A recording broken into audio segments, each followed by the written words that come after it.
রাজধানীর নয়াপল্টন এলাকার একটি বাড়িতে অভিযান চালিয়ে বিভিন্ন কোম্পানির 30,000 সিম কার্ড সহ বিপুল পরিমাণ অবৈধ ভিওআইপি সরঞ্জাম উদ্ধার করেছে র্যাপিড অ্যাকশন ব্যাটালিয়ন র্যাব। বিটিআরসির অনুমোদনহীন এসব ভিওআইপি সরঞ্জাম স্থাপনের মাধ্যমে অবৈধভাবে বহির্বিশ্বে টেলিযোগাযোগ ব্যবসার অভিযোগে সাইফুল ইসলাম নামের একজনকে গ্রেপ্তার করা হয়েছে।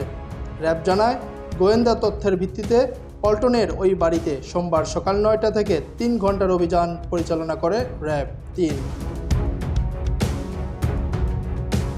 অভিযানে 512 পোর্ট এর 3টি সিম বক্স, 256 পোর্টের 5টি সিম বক্স, 128 পোর্টের 5টি সিম বক্স, 16 পোর্টের 3টি সিম বক্স জব্দ করা হয়।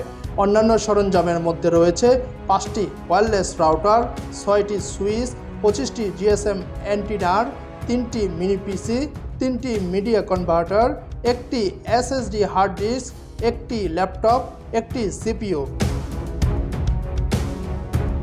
এছাড়াও 2টি পাওয়ার কেবল, 2টি ইউএসবি কেবল, 2টি চার্জার, 2টি মোবাইল ফোন, প্রায় 30,000 বিভিন্ন কোম্পানির সিম কার্ড, একটি মাইক্রোটিক রাউটার এবং 5টি পেনড্রাইভ উদ্ধার করা হয়।